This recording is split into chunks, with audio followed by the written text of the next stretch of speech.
Yeah. So I heard about Chhatrapati Shivaji Maharaj before through some of my friends in Chennai, who told me he was one of the few people actually that was able to fight back against the many invaders, the Mughals and even the British who came all the way in India.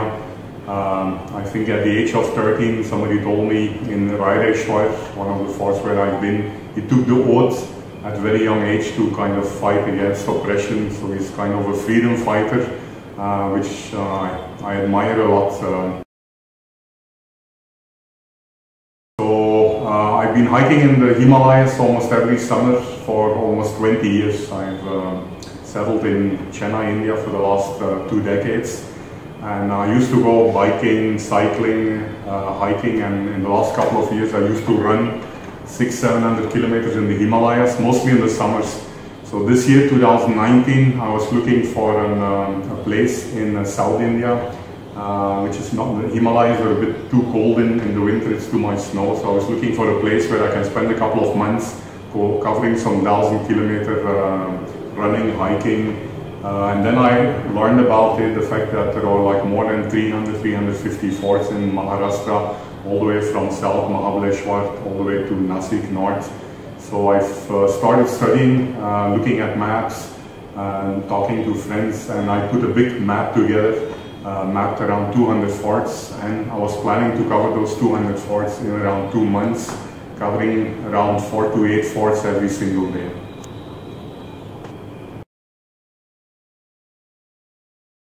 I mean, it's amazing to walk on these century-old forts. And sometimes you walk in a virgin jungle, like say Chandraghat to Arthur Viewpoint in Mahabaleshwar. You walk in a dense jungle, and all of a sudden you brush away the vegetation, and you see these ancient steps, which are like 400 or 500 years old. That's really an amazing feeling to walk back into time. Some of the forts, which are a bit touristic, like say Raighat, the capital of Shivaji Maharaj, Chhatrapati. So there the government seems to be spending a lot of efforts in restoring. I've also seen some places like Nimgiri Fort further north where volunteers are actually spending months removing soil to recover the water tanks which have been covered, which is a beautiful initiative. In some forts I've seen NGOs putting route markings so visitors can find the way to the fort. But unfortunately, out of the 172 forts that I've seen, a lot of forts also are kind of fully overgrown by the forest. So it's not always easy to find route. I think one important thing would be maybe a first priority more than restoring the fort is finding the way. Actually, I'm able to do that very quickly because I'm good with modern navigation maps and GPS logs, GPS navigation. But for the common man, I think the first priority would be to put proper route marking basically from the base village so that more people can actually easily explore the fort.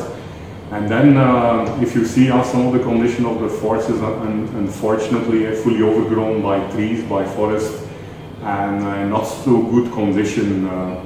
So I think it would be good if some of these more important forts, which are very important from a historical point of view, could be cleaned up a little bit. Of course, we should not put modern concrete or modern materials cover them up, because still it gives you that very special feeling to walk on these old cut steps and to see the original rocks, water tanks and the gates, the entry gates. But definitely at least the way should be clear, and also overall the fort can be made more accessible so that more, especially young people, young generation, can step back into history and explore this rich heritage that Maharashtra has.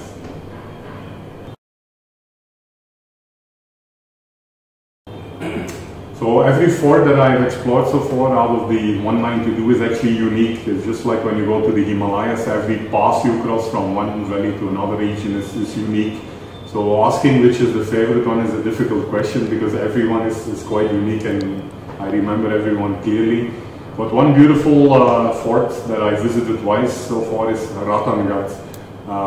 So there I actually came from one side south through deep jungles also, the whole region around that very ancient Bandardara reservoir. I think it's 400 years old, one of the old catchment areas in Maharashtra. So you come through beautiful dense jungle, you walk up to Ratanghat from the back, steep into the fort. You have some beautiful places on top to camp. It's quite popular with the youth. I see people camping out there. You have the unique pinhole through which you get stunning views. And then when you walk down through the main entry, that's like very steep rocket steps. That's like very impressive to walk through that. It gives you like, it's a bit scary and it's impressive at the same time, especially when it rains, when the steps are a little bit wet. I visited in the end of October when the monsoon was still active. It was all foggy and misty. The mist was flowing from one side to the other side. It was like really beautiful experience to cover that fort through different ways. And from the top again, you get beautiful views on the old Bandardara water reservoir.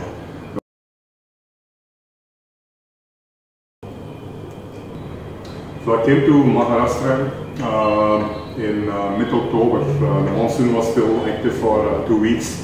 So the first thing I did was like the traverse, starting from Lonavala, going to Bhimashankar all the way to Nanagat, and then proceeding almost in like to Bandardara, which is just 40 kilometers from Nasik. So that entire stretch I could do by foot. Actually, I'm an ultra runner, so I used to run within, I think, some 8 days. I went all the way from Lonavala to Kalsubai almost on foot, and covered around 40 forts on the route. So that was an amazing experience. It was raining heavily and quite in some days, but so the water was flowing down some of the steps and some of the gullies that we were climbing up to. But walking on that Deccan ridge, right, where you have all these forts along the way, and then looking down into the Konkan plains, dense forest down, and the beautiful sunsets above the Arabian Konkan coast. It was a unique experience that first week. While I was hiking to 172 forts at this moment in the Maharashtra and the Sahyadris, I came across amazing hospitality. So in many places, rather than staying outside, camping outside, I carry a small tent with me. In many, especially remote small villages, people were very hospitable and invited me into their home. Initially I was asking for some water, but then people were offering tea and eventually night stay and dinner. So one of my favorites that I experienced with the local people is bakri with pitla, so that I really like. Not the rice bakri, but the thick one made with, I think, some millets and rice mix. And then of course, wherever you go in Maharashtra, you have all the puff bhajis and all the miso puff and varieties. So I especially like the very thin chips, which are cut in small slices with the red sweet sauce, which is very nice. So that's really delicious local cuisine, has powered me for the last 2 months that I've been burning a lot of calories climbing all these forts.